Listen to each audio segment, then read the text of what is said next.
What's up, y'all, and welcome into the Jack Vita Show. I'm your host, Jack Vita, back here in action on a Friday, April 28th, 2023. Greetings to those who are joining us live right now on Twitter and Facebook and LinkedIn. If you would like to catch us the next time we go live, make sure you follow me at Jack Vita Show on Facebook, Twitter, and Instagram, and subscribe to the Jack Vita Show wherever it is that you get your podcasts. So, for those who listen to the show regularly, you know that we had about 6-7 weeks where we did not put out any content. And that was because I was following this guy around at spring training. We had a great time out there in Arizona. The legendary USA Today baseball writer, Bob Nightengale, joins us, returns to the show. How you doing, Bob? Yeah, doing great. Good to see you, Jack. It's great to see you. As I mentioned, we had a really fun time out at spring training. I was blessed to get to spend a lot of time with you. And there was one day I thought this funny kind of story for the podcast where I was sort of following you around. We were at White Sox camp, and it was cold. We had like at the start of the spring, it was much cooler than it ended up being. And from what I had heard, cold for Arizona standards. So I was wearing a leather jacket, and I didn't realize that Bob was also going to be wearing a leather jacket. So I was kind of following him around. We're both wearing leather jackets, and we walked down this path, and it's that path to go from the White Sox spring training field to their backfields where a lot of players warm up and get some work in and stuff like that, take BP. So we're walking down this path, and there are a lot of fans that are hanging out there. They want autographs, they want pictures with their favorite players. And someone, I think, Bob, there was someone that you actually knew that recognized you, right? And said hi.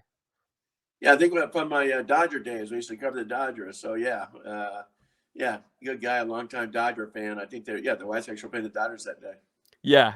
So no, I think it was the Reds, but they share the complex with the Dodgers, so maybe Okay. that's why he's here. But anyway, so Bob he has a friend who stops and says hi, and then after that, he's got a couple guys, grown men, wanting to take pictures with him. Bob, I'm a big fan. Can I get a picture? And so that was cool. And then we keep walking, and the reason why I think this is a funny story is we got the leather jackets on, and some guy yells, "Hey guys, the Harley Davidson convention is next weekend." Yeah, feel that's what spring training's cool for. People like that. But man, how'd you like spring training this year, Bob? Well, you said it was cold, Jack. It was the coldest spring I've ever been part of. It really was.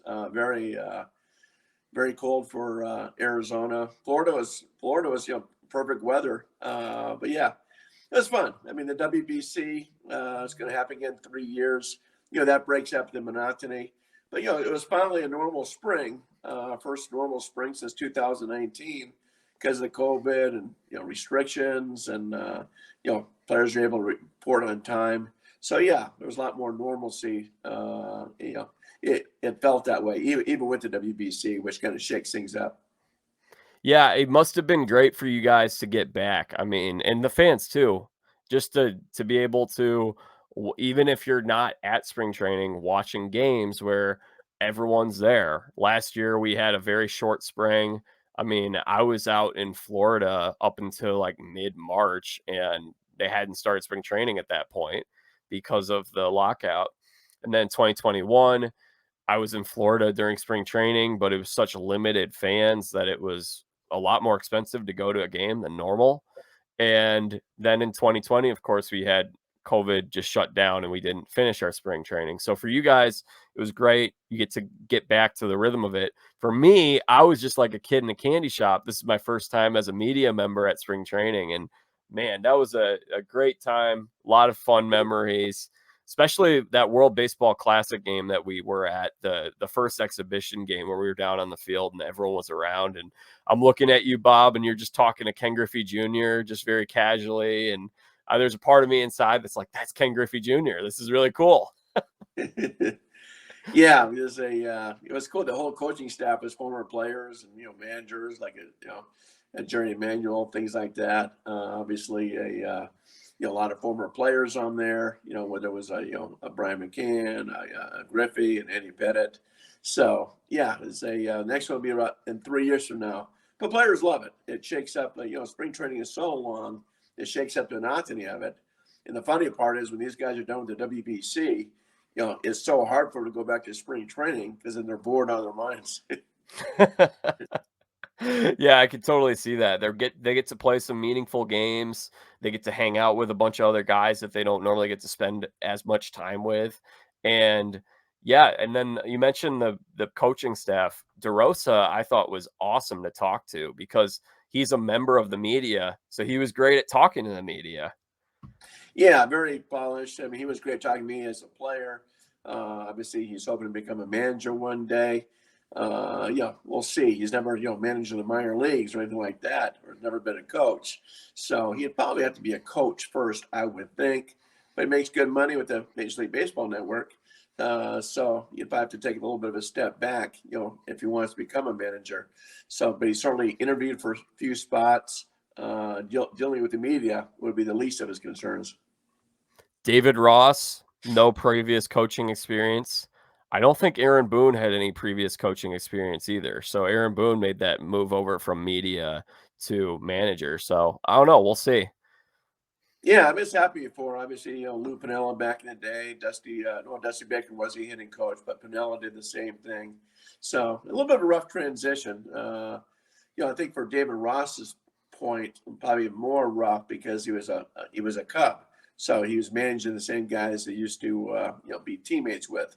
Now most of those guys, obviously, maybe all of them are gone. But yeah, it can be it's tough just to all of a sudden be everybody's friend. Now you're everybody's boss.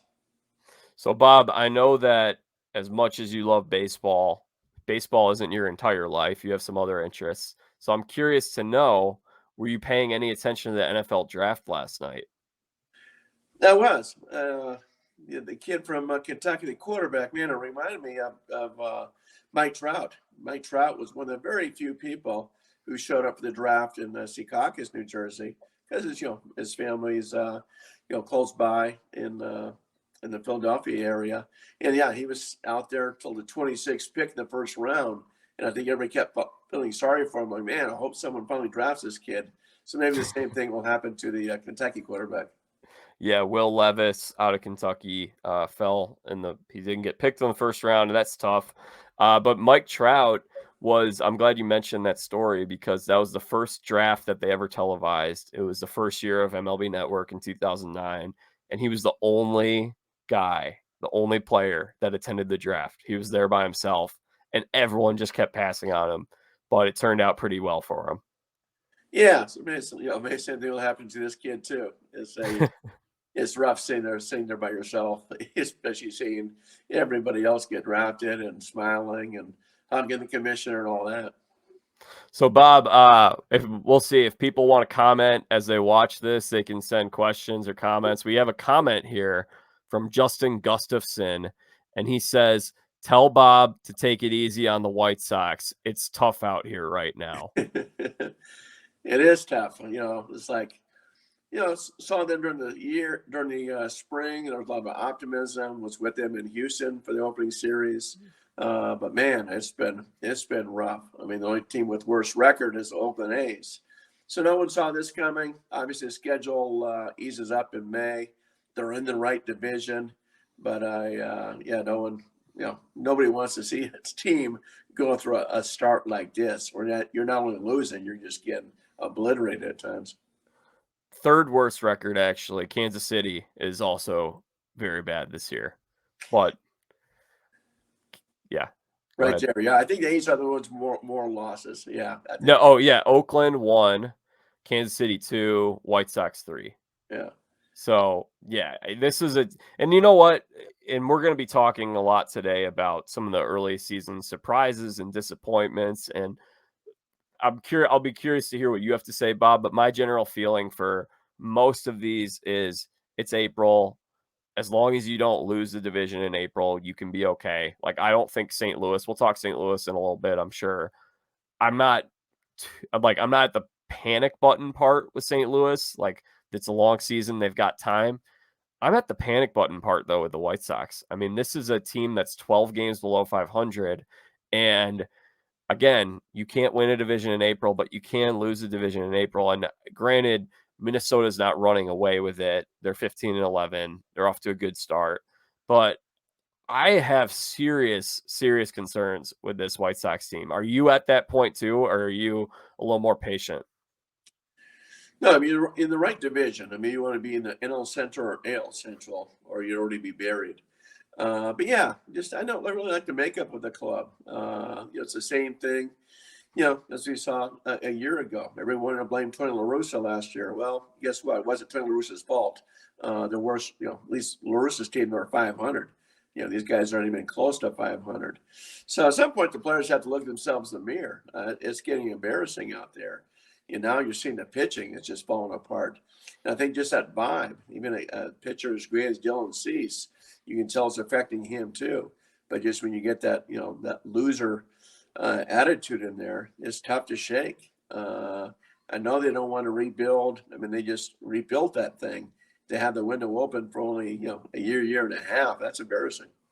Yeah, the window's closing. I think the window is closing right now. And that's something that I would not have believed 2 years ago. When we were coming into 2021, it seemed like you're looking at a team that could be really good for 5, 6 years, have opportunities to take steps progressively each season.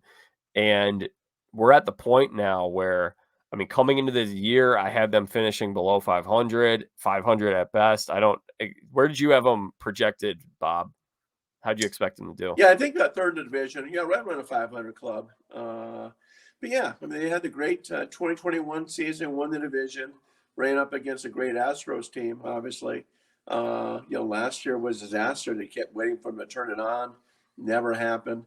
And then, this year they preached, everything's going to change, everything else, new manager, new coaching staff. It's worse than ever. You wonder, maybe they should have hired Ozzie Guillen to shake things up, to put these players on notice and everything else. But look up and down. Everybody's just underachieving. It's not like, oh, these guys are all having all-star seasons and they're still losing. No one's even close to having an all-star type of season. Yeah, and I had a lot of conversations. So we had kind of a similar outlook on them coming into the year, and I had a lot of conversations with White Sox fans who are very optimistic. And I asked, why are you optimistic? Why do you think this team's going to be different? And they said, new manager, and the other thing they said was, we'll be healthy. You don't know if you're going to be healthy. And at some point, you have to say, Eloy Jimenez misses a lot of games. Tim Anderson misses a lot of games. They have injury-prone players. The team is still not a very good defensive team. They've got several DHs. Like, where are you going to play Gavin Sheets? Where are you going to play Jake Berger? And then, Vaughn comes over. He moves over first base. So that makes him a little bit better because now Vaughn isn't in the outfield. But you lose Jose Abreu and you don't really replace him. You get Benintendi. That's a really nice player. I thought they should have shaken things up much, much more after last season because the window is closing. Yeah, they believe this team, want to give them another chance. Reminds you of the Philadelphia Phillies, but at least the Phillies were winning for like 5, 6 years. They kept that team a little too long. Same thing here. The trouble is now. I mean, who do you have with trade value? You got Tim Anderson's got value. Dylan Cease has got value. Then what do you have? Guys don't have value. Eloy Jimenez is becoming just a DH. Everywhere around the diamond. It's just underachieving players. It's I don't know where you go. Usually when you rebuild, you got pieces where people want. I don't see him trading Dylan Cease. I'm not sure they trade Tim Anderson either. So you're not going to get anything from anybody. Yeah, I feel bad for the Sox fans listening to this. This is not stuff that they want to hear. This was not how they were hoping this would go. But I think it's important that a lot of fans like to put blame on the manager. The manager can only do so much with the pieces that he has. And I mean, it's going to be well, not funny, but it's going to be ironic if this window is closing, if the White Sox finish below 500 this year and they find themselves in a rebuild or just kind of stuck over the next few years, the one manager that would have won a division title since Ozzie Guillen, this is what, their fifth different manager since Ozzie. They had Robin Ventura, Rick Renteria, Tony La Russa, Pedro Grifol. So that's four. Only one is Tony La Russa, the guy that some fans wanted to run out of town. Yeah, I mean, you're right. I mean, 2021 was a very good team. It was Tony La Russa's team. And then because they underachieved last year, it was a whole disaster. One year was a disaster. The other year was good. So, I mean, obviously extenuating circumstances too with Tony La Russa's health. Obviously, he wasn't healthy last year. But yeah, the manager's not stepping the pitcher's mound. He's not going to the plate. He's not playing any defense. So you got to look yourselves in the mirror. The guys should be embarrassed the way they're playing. No ifs, ands, or buts about it. So, how can you keep blaming the manager when you're the one performing? So right. It's been a disaster. I mean, everybody kept waiting for Lucas Giolito. Oh, he's going to be a Cy Young contender. I mean, he's gone way backwards. The bullpen's been a mess. So you go on and on. The one manager that I see taking the most heat on Twitter, I'm curious actually if you notice this. Is there someone that comes to mind for you? Well, I mean, every time a team's underperforming, it's a manager. So, I mean, Pedro Grifol has taken as much heat as anybody. KC is taking a step backwards as well. Obviously, people always jump on San Francisco with Kapler. So it just depends. A lot of times too, it's the big market teams. Whether Philadelphia's underperformed, so Robbie Thompson gets the heat. Yankees, we'll see if they make the playoffs, Aaron Boone. So, yeah, it's usually the bigger market teams. They scuffle. That manager's more on the hot seat than anybody. So the one that I keep seeing on Twitter is someone you haven't mentioned, and it's weird. I've noticed him trending several times this year, is Phil Nevin with the Los Angeles Angels. The Angels are 2 games above 500. I don't understand really. Like, again, it's a similar thing where you had Brad Ausmus, you had Joe Madden, now you've got Phil Nevin, and Nevin's managing on a 1-year contract. So to me, I don't know like where this outrage is. Maybe it's just the internet culture. People have to be mad all the time and blame somebody, but the Angels are 2 games above 500. They're playing okay. Like maybe you haven't noticed any of that, but I mean, I think Phil Nevin's doing the best job he can. Yeah, Nevin's been fine. I haven't seen that actually with the the negativity toward Nevin. It's only on Twitter. Yeah, it's a better team as had been in years. They're going to hang around. They'll be in the playoff hunt all season long. So no, I feel Phil Nevin's been just fine. Yeah, I agree. I think he's done a fairly good job. And especially when you're managing on a 1-year contract, like no manager wants to be in that position, but I think he's doing as good a job as he could in that situation. So anyway, the White Sox are, I mean, do you think White Sox are out? Are they close to being out? Where do you think? Is it going to get any better with this team? Well, I think they're close to being out. They're not out. I mean, we've given up on way too many teams in the past. Washington Nationals are 19-31 in 2019. They were riding a World Series parade in November that year. So particularly, it's a weak division. In the American League, there's not that many, great teams. I mean, you got the Rays, you got the Blue Jays. There could be another spot opening up. Houston Astros are great, but you sneak in, anything can happen. Probably their best bet, is win the division. Luckily that Cleveland Guardians, the favorite in the division, they're kind of scuffling along too. So you and I both picked the Guardians to win the American League this year, and I think we also both picked them to win the World Series. What have you seen from them so far? Are you concerned with this club? Personally, I'm not quite yet because their pitching staff has taken some injuries. But what are your thoughts on where the Guardians are? They're 12-13, only 2.5 games out though in that division. They need some offense. Josh Bell has not been the answer. Needs some more offense. You've had some injuries to the rotation. Tristan McKenzie was a big loss. But yeah, it's pretty much just got to get some more offensive firepower. They have so many prospects, so maybe they go get some help at the trade deadline. I'm not sure who's going to be out there. It's going to be a weak market, but I think that they got to go get another bat at some point just to help out that pitching staff. Yeah, probably. I think some of these guys will eventually come around. It's early in the season, it's cold outside. The other thing that we mentioned is they've lost Savali, they've lost McKenzie, so two of their reliable pitchers. However, what the good thing is it's giving opportunities to some of these young arms. Logan Allen just got brought up. Who's the guy? Tanner Bibby. He pitched the other day. Yeah, just He, got he called up. Both those guys look really good, so they'll get some run here over the next couple weeks, most likely.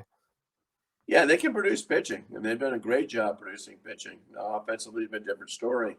But yeah, so maybe come trade deadline, if there's a nice bat out there, they can move with those top prospects and get some help. Yeah, they could do that. I was thinking about how they've continually churned out pitchers, as you mentioned. So they've traded Kluber, they traded Clevinger, they traded Bauer, and they just kept bringing up more guys to replace them. So it'd be interesting to see if they would do something like that and move one of their starting pitchers if there are a few guys in their farm system that they really like, to create room for them and capitalize on the trade value that one of those starting pitchers has right now. Yeah, especially everybody's looking for young pitching. If they get a young, controllable hitter, why not? Sometimes you got to do that. It's like when the Marlins traded Zach Gallen for Jazz Chisholm. They knew that Gallen would be good. Maybe not. They don't think they realized he'd be this good. But yeah, they need offensive help. So sometimes you got to, you got to give up something to, get help. It's like the big trade with the, Marsh. When they got the catcher from Philadelphia. They got Marsh from the Angels. Oh yeah, Logan Yeah, O'Hoppe. yeah, worked out well for both. O'Hoppe got hurt, but that trade worked out well for both sides. Exactly what both sides needed. Brandon Marsh has been setting the world on fire. I think he's batting 350. He's been great so far, and he plays great defense. Yeah, exactly what he needed. And O'Hoppe wasn't going to be playing catcher in Philadelphia, so O'Hoppe wasn't going to be taking Mike Trout's. Marsh wasn't going to take Mike Trout's spot. So yeah, no, it was a perfect trade. Yeah, the Angels have a handful of outfielders too. Um, anyway, so going back to what we were just talking about, Jazz Chisholm for Zach Gallen. Zach Gallen, 28 consecutive scoreless innings. Last year, he set a franchise record, 43 and a third, I think is what he reached, and he surpassed Brandon Webb. Is this guy emerging just as, are we looking at a guy who's maybe the best pitcher in baseball? Possibly, at least National League. He was my pick for the Cy Young Award. People don't know about this kid. But yeah, great competitor. Just knows how to pitch. He's not overwhelmed. Not throwing Harmel or fastballs or anything like that. But just a very smart guy. Great competitor, and he's been dominant. I still think he leads the major leagues in strikeouts as well. You mentioned something else that I found very interesting because recently, you're at a lot of Arizona Diamondbacks games, and so you saw the Padres come into town a week ago with Tatis making his return. You wrote something, however, that I found was very interesting in your Nightengale notebook over the weekend about the growing concern for Juan Soto. Yeah, he's not been the same Juan Soto as they got for the Washington Nationals. Still struggling, still seems uncomfortable. Hitting right around a $190. Looking for walks instead of looking for hits, not driving the ball. So there's a concern. If this keeps up, they have no choice but to move him in the off season. They're certainly not going to sign him to an extension. Certainly not for over $400 million. Just has not been the guy they sign up for. Some guys never get comfortable after leaving their first place. You see that a lot of times from Tampa. That first trade can be tough, but it shouldn't be continuing as long as it has. So he could potentially be moved after this season if he doesn't pick it up.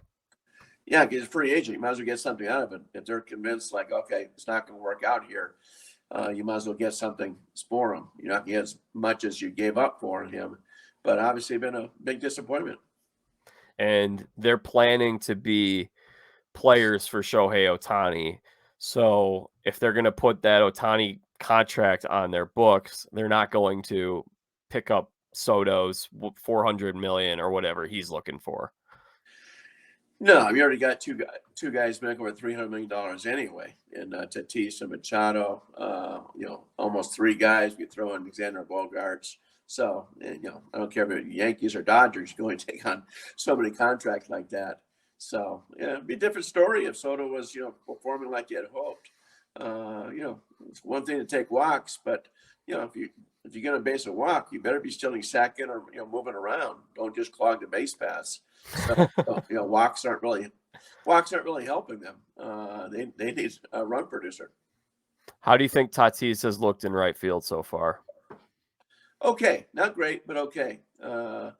He's learning on the job. He's made some shaky plays. He's made some fantastic plays. Certainly a very athletic guy. So, I know the Padres in spring training said this guy's got a chance to win the Gold Glove Award. A little too early for that. But certainly I think he'll be able to handle it at some point. How about Jazz Chisholm in center field? It has not worked out. Very shaky. The same thing. It's a learning thing. We'll see how it goes. But you just can't throw a guy in a new position and expect him to certainly adapt to it. It's just too tough of a transition.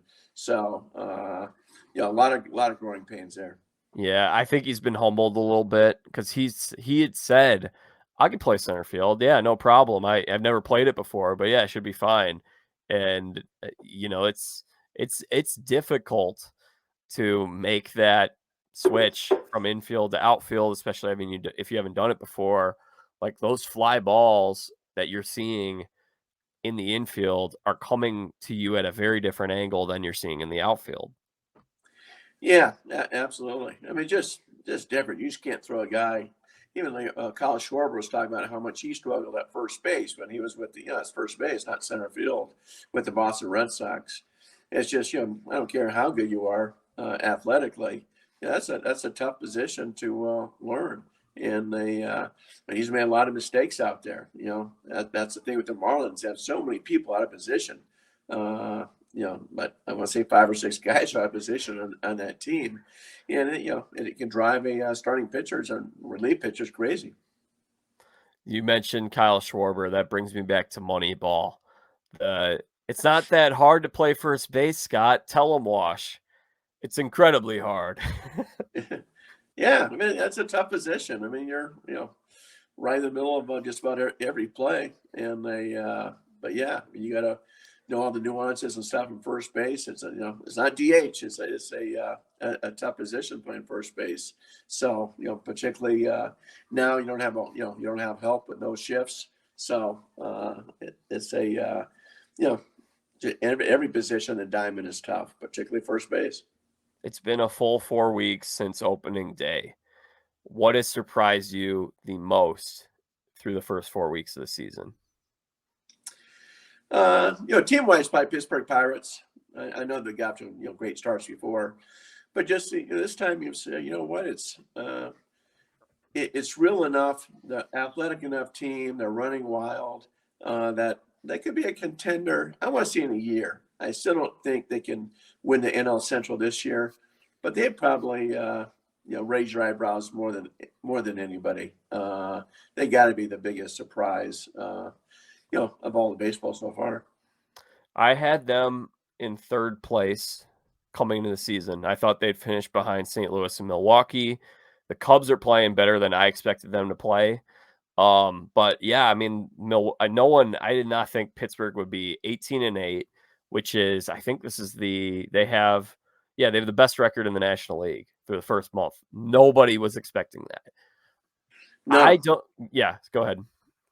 No, nobody was. I mean, the team was coming on the rise, but I think if you said, will they play 500 first month? Okay, that one makes sense, particularly losing O'Neill Cruz. So it's been a very pleasant surprise.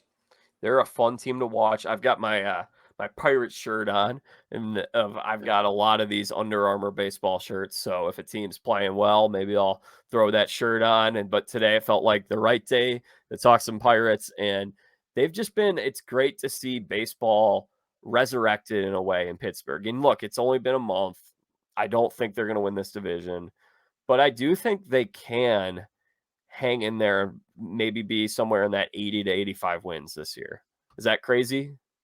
Yeah, if they win 85 wins, I mean, that's a great season. I mean, 80 is a good season, but 85 would be a spectacular season. So, no, yeah, fun team to watch. And, you're the right division, too. No one has a runaway payroll.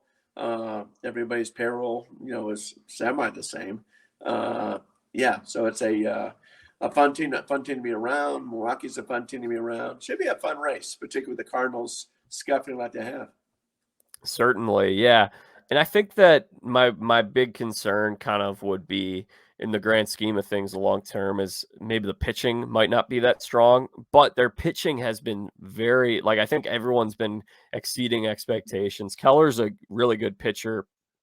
Oviedo and Contreras have both impressed. Those guys they'll be guys to watch.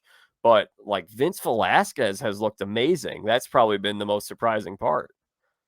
Yeah, very good pitcher. And I'm sure, teams like Philadelphia said, "Oh man, we should have, got this guy." Yeah, he's been a terrific. So yeah, they've got some great pitching and just playing good sound baseball. And it's a cool Yeah. story with Andrew McCutchen back too. McCutchen is back. He's someone said this recently on Twitter. It's like, is he the most universally loved player in baseball by the fans? He might be. Yeah, I don't know if I'll go that far, but yeah, certainly very well respected among his peers and fans. I mean, everybody jumps in the bandwagons. You're looking for, the guys who are perennial all-stars, but a very well respected player in the game. Yeah, so I think that team they're just a fun watch. Even if they don't end up finishing above 500, they're entertaining. They seem to have a really fun culture with that team. Like I love the sword celebration that they're doing now when they hit a home run. Like they have a good mix of some veteran players like Carlos Santana and G-Man Choi coming in, and then some of these young players like Jack Sawinski, who was hot last week. But how about the great story, maybe the best story of the week? Drew Magi. Is it Magi or Magi? How do I say his last name? I'm not even sure. I know I think they always call him Maggi. I think more. Magi. Drew Magi. Yeah, 13 I years in minor know. league baseball, over 1,000. I think he played like 1,500 minor league games. Gets brought up. He pinch hits for Kutch in the DH spot when they're blowing out the Dodgers on Wednesday night. Huge standing ovation. Great moment. He ended up striking out. They talked to him after the game. They mic'd him up. He was talking over the loudspeakers, but just an awesome story and a great story of a guy who didn't give up and just was determined. 33 years old, gets up to the show, gets that opportunity. Yeah, I mean, those minor leaguers don't make much money. Don't make any money, a lot of them, and just have that perseverance, enjoy the game that much. So no matter what happens, he can always say, "Hey, I played in the major leagues. I'll be in the baseball encyclopedia." So no, great moment for him. Great moment for all minor league ball players. Say, you know what? I'm not going to give up. If I can see he did it, I'm going to keep going. So you mentioned this NL Central. Do we think the Cubs are going to be in the mix all season long? I think they can certainly hang around. I mean, it's like the division is very winnable. A little bit like the Pirates. You're probably thinking they're 1 year away. I think realistically, if they have a great season, it's an 85 win season. It's not a 90 win season. They're still a little bit short. But when you see a team like the Cardinals scuffling like they are, it kind of opens that door a little bit. But I think they're 1 year away. Yeah, I don't really know how they get better from this year to next year because they don't seem like the thing that's interesting to me is by extending Hap and having Suzuki, and now Bellinger's only on a 1 year contract, but I just don't see opportunities for their top prospects to come up and play where they've had a really rich outfield in the minor leagues with Brennan Davis, Pete Crow Armstrong. And now some of those guys, PCA, he probably isn't going to come up this year, but Brennan Davis could come up this year. And Christopher Morel was a guy last year who made an impact in, second half of last season. I think he got brought up in May. I just don't really see them developing those young players. So I don't really see how they are going to continue to improve.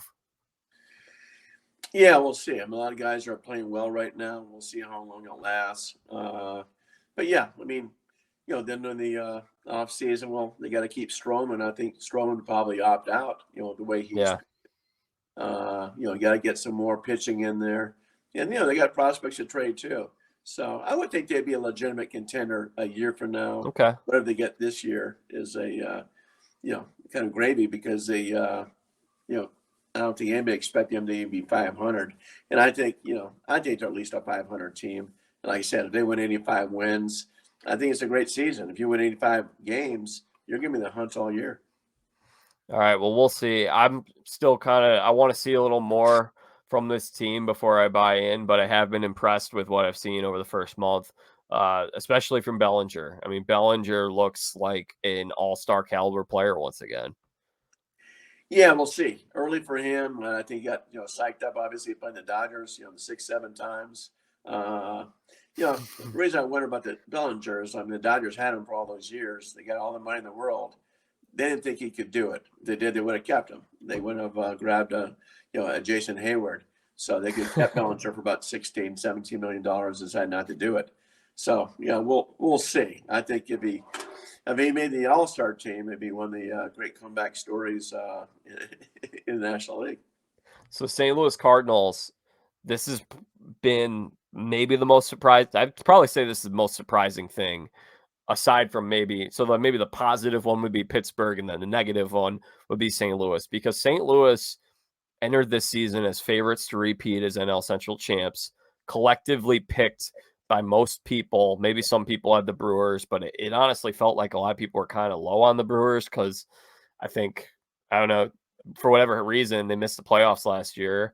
But St. Louis is in last place in the NL Central. They're 10-16. They just lost 3 of 4 to San Francisco Giants, and their pitching has really not looked good. Their bullpen hasn't looked good. Their starting pitchers haven't looked good.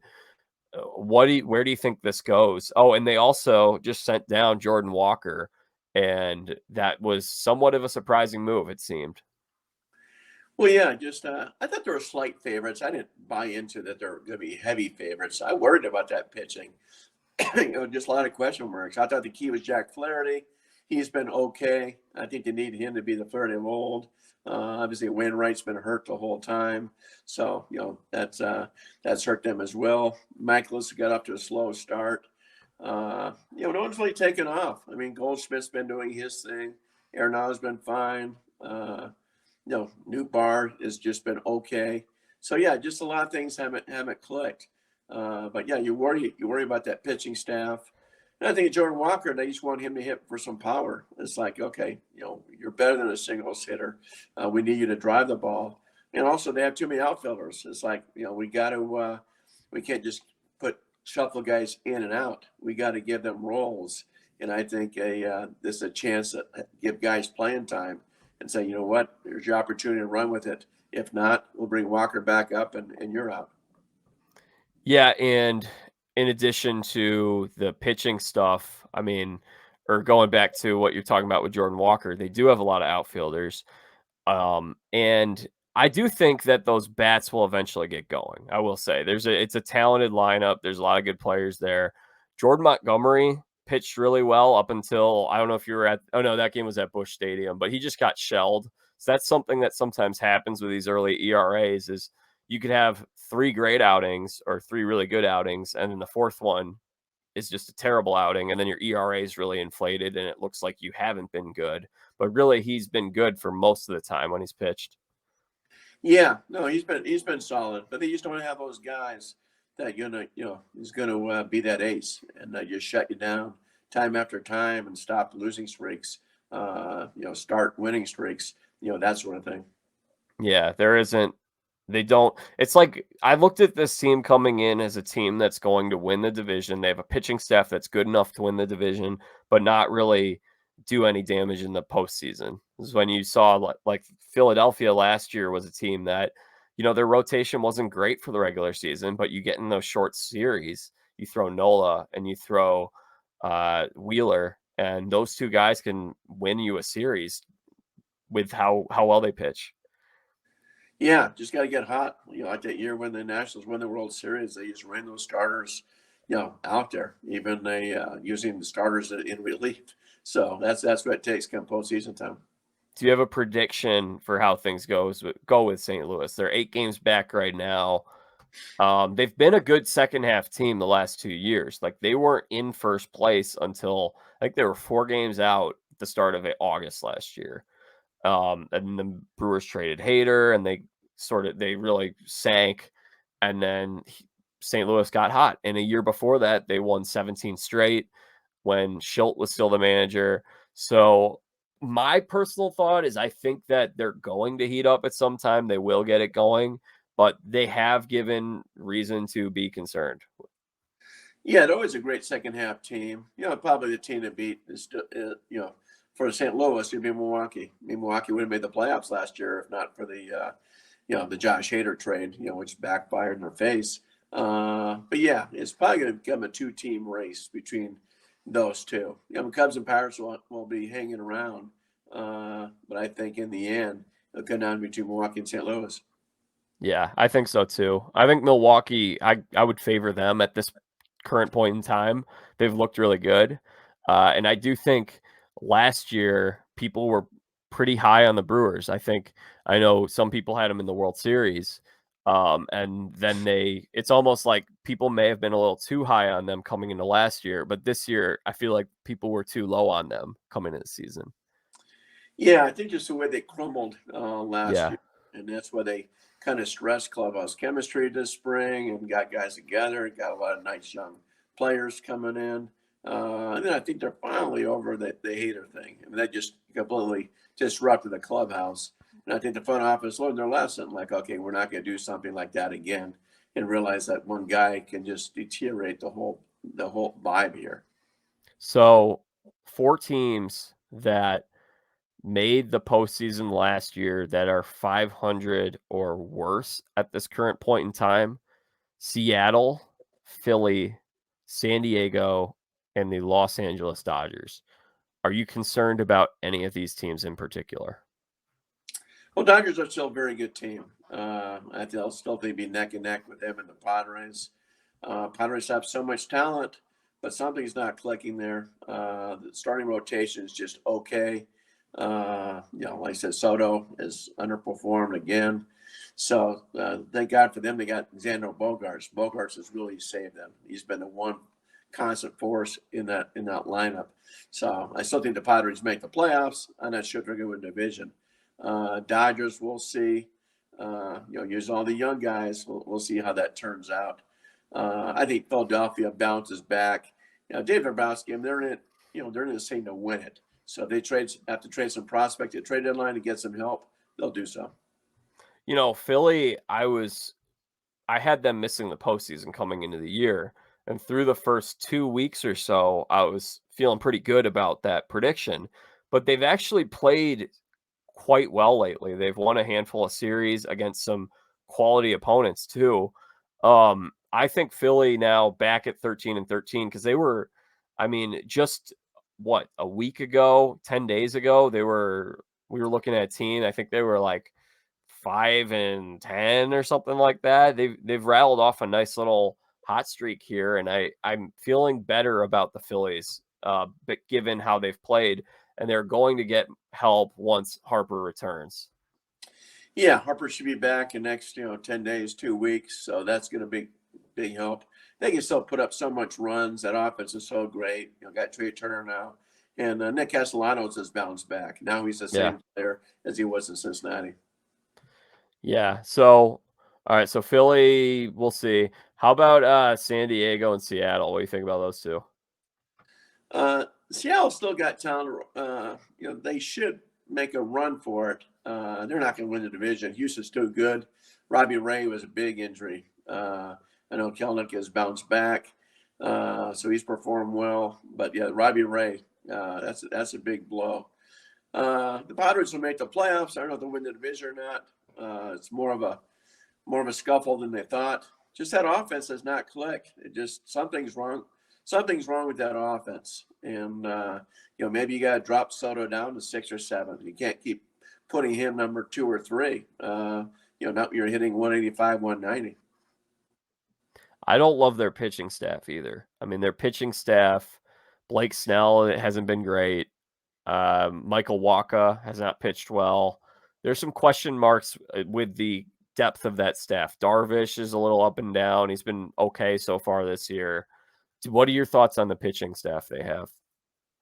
It's okay. I thought that was going to be their Achilles heel. Yeah. Nobody really jumped out at you as far as being that stud. I mean, Joe Musgrove's a solid pitcher. Darvish is very good.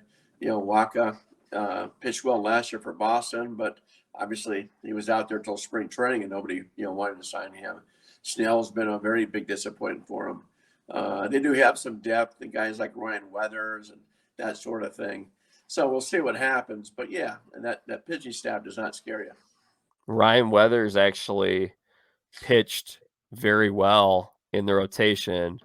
And now with Musgrove returning, he's out of the rotation. So maybe we'll see him back in the rotation. But I liked what I saw out of him so far.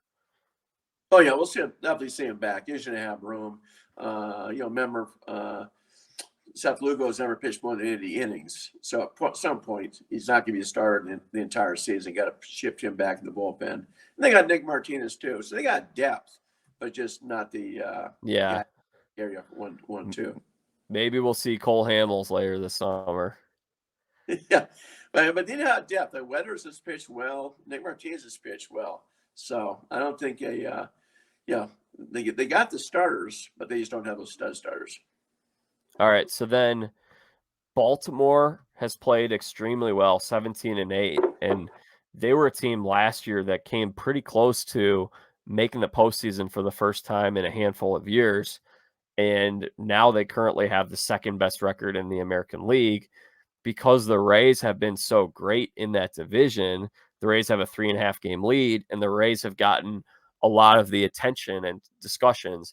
I feel like I haven't heard people talk about Baltimore all that much. Are you buying into Baltimore? Yeah, I thought they might have to take a step back. Usually when you see a team jump up that big, they take a step back in next year, a little bit like Detroit a couple of years ago. But yeah, no, they're legit. The AL East is a fascinating race because you got, someone's going to get left behind there. Maybe it's the Yankees. But yeah, with Rutschman and the way they're playing, running, stealing bases like nobody else. Fun team to watch. So really fun team. I buy into Baltimore. Yeah, I thought the reason why I was a little hesitant with them was just the pitching staff. That was just one thought I had was pitching, but they've looked great so far this year. I think they're legit too.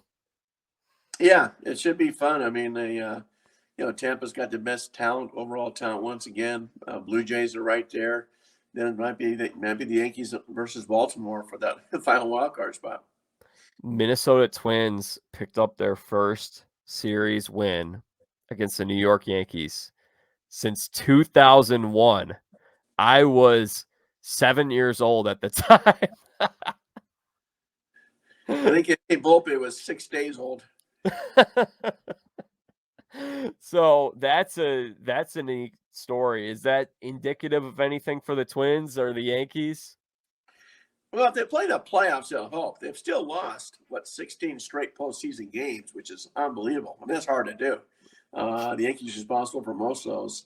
So if they play the Twins play the Yankees in the postseason, at least that'll be in the back of their mind. Like, okay, we can do this. We can actually beat these guys. What's funny is I think since the last time the Twins haven't won it. The Twins, did they win a playoff series in 2020? I can't remember. I think they lost. Oh, no, they haven't. They've lost 16 straight playoff games. Yeah. So the Twins, since the last time they won a playoff series, all four other teams in the American League Central have gone to the World Series. Yeah, not a playoff series, playoff game. That's Yeah, a unbelievable. game. Yeah. It might be 19. I think it's 16, but no, they haven't won a playoff game. Yeah. I want to say maybe what was the last time? Maybe 2002 or something. But yeah, Yeah. Didn't they beat the A's in either '01 or '02? I think it was '02. They beat the oh two. A's. Yeah, then they got And so that smoked was like, but hey, the by the A's don't Tigers. win playoff series either. So Yeah. No, it was just a game. I mean, that's like I said, that's hard to do, let alone a series. But yeah, just a game. Yeah. Is this A's team like going to be a historically terrible team? It's a better story if it is. I remember covering the being around the Tigers there. What was it, 2003, when they lost 119? It's like, if you're going to be bad, you must be historically bad so you can have to be remembered. But yeah, I mean, they got a chance to set the all-time record. I mean, it's just dreadful. They're not just losing games; they're getting humiliated. How about Texas Rangers? You buy any stock? I mean, up until this week, they started out 14-7, but they just got swept by Cincinnati Reds. They've lost 4 straight. Is their record starting to catch up with them, or do you think Texas is going to be hanging in there all season? I don't think they're going to hang around Houston. I think they're going to hang around the wild card race. I think they're a lot like the Angels, 81, 85 win team, that sort of thing. I don't see them competing for the division title. I don't see it. The fact that those two teams are teams that we're looking at is sort of mid-level teams that could win 80 games, 85 games, maybe get in the wild card. Like that makes that division fun though, when you have 4 teams that are going to give you a competitive game on any given day. Yeah, it does. Like I said, I mean, Houston's still the class of division, and they're doing all this, without Jose Altuve. Brantley's been out as well. So when Altuve comes back, that team should be loaded. Yeah, Mauricio Dubon. He's the guy who's been playing second base for them, right? Yeah, he stepped up. He was kind of like a highly rated prospect, never did anything. Now he has opportunity. So, yeah, I would think with a kid like this, move him around the infield. So when Altuve comes back, let him play different positions. He's certainly going to be he's certainly proven to be a solid major league player. He's been very good. So, all right, let's see. Is there anything else from this past week in baseball that we should be discussing, Bob? Anything on your mind? No, I think we about covered it. Thanks, Jack. Yeah. What are you watching this weekend? You going anywhere? No, not going anywhere. So, yeah, it'd be fun to watch the 2-game series in Mexico with San Diego and San Francisco. Maybe that'll wake up that offense. But it's unbelievable. The Padres, I think they've been shut out 5 times already. But an offense outloaded to be shut down like that is mind-boggling. So I'll probably keep my eye more on that. Just okay, now you're in the high altitude. Let's see if that wakes up the Padres offense. Yeah, I can't figure that team out. It's been strange. Hey, you know what? One other team I think has been kind of interesting just to keep an eye on here. You mentioned Detroit. Detroit's actually played okay. Last year they were really, really bad. I think a lot of people expected them to be really, really bad. They got off to a bad start, but compared to where they were, I mean, they're actually above the White Sox in the AL Central. Well, that's not saying much. Yeah, I don't think they're a good team. I mean, they're a team, like I said, 2 years ago, they jumped up and people get excited. Oh, look what job AJ Hinch is doing. And now it's been a disaster. We'll see what happens in the offseason, what moves they make. I mean, Torkelson hasn't stepped up. Riley Green has struggled. Baez has been a nightmare. So I don't see them as a 500 team. I really don't. Oh no, me neither. I was just noticing that they aren't horrible the way that they were like they're not looking like a 100 loss team. The other team that I think has looked kind of like one team I have been slightly impressed by that I think is kind of a fun watch that's not going to win a lot of games this year is the Washington Nationals. The Nationals have a very talented lineup of guys they have not hit their peak yet, but there are a number of guys on that team that have the potential to be star players. And they're a team that I think some people thought could lose 100. They're 9-15. They took a series from I don't know if they took a series, but they played well against the Guardians. Now granted Guardians aren't playing well, but Nationals, in terms of a team that's not, they're probably going to finish in last place in that division, but I think they've been fun to watch. Yeah, I mean they'll definitely finish last place. Yeah, they just beat the Mets, what, 2-3 in New York, Yeah. and yeah, they played. Yeah, they played better than people thought. But I thought, I still think we'll see. You have to lose 90 games or 100 games. Middle of a massive rebuild. Too bad. They're stuck with that Strasburg contract. At least they're not stuck with the Rendon contract. But yeah, Strasburg contract really hurts them. So we'll see. You're in a tough division too, so probably still years away from contending. All right, here's my last one for you. We talk about some of these teams that are not playing well. Who are going to be the top 6 teams in the lottery next year with the highest lottery odds? Well, I mean, you still got A's, obvious A's and Royals Yep. staying out way by themselves. Nationals will still be, in that mix as well. Reds will be in that mix. They'll be in the bottom 6 teams. Those 4 teams for sure, jump out. We'll see what happens with a team like the Marlins. But yeah, I think those 4. We'll see who the other 2 are. Maybe the Rockies. Pick the Yeah, Rockies. 5. Yeah, 5. Yeah, I forgot about Put the Rockies in there. And then, I mean, given how things are going right now, the White Sox are on that kind of trajectory. Yeah, it could be White Sox, could be Detroit, could be a number of teams there. It could be a Miami. But yeah, throwing the Rockies. Yeah, 5 teams for sure. All right, he's Bob Nightengale. He writes at USA Today. You can follow him on Twitter at @BNightengale. Bob, always a blast having you on and talking with you. And is there anything else you would like to plug or promote? People check out your work over at USA Today. Yeah, thanks so much, Jack. No, I just said all my stuff's on usatoday.com, or I'll tweet out my stories, obviously, at B Nightingale on Twitter. But yeah, thanks so much for having me, Jack. Thanks for being here, Bob. Always appreciate it. We'll do it again probably in a month or 2. All right, sounds great. Take care. That concludes today's episode with the great, legendary Bob Nightengale. And I touched on it briefly. I want to reiterate it. This guy is a remarkable human being. People probably only know him from Twitter or they see him reporting on stuff, but over the past year, he's really taken me under his wing and taught me a lot about this industry, helped me make some great connections while I was out at spring training, got to kind of observe him a little bit and spend a lot of time with him.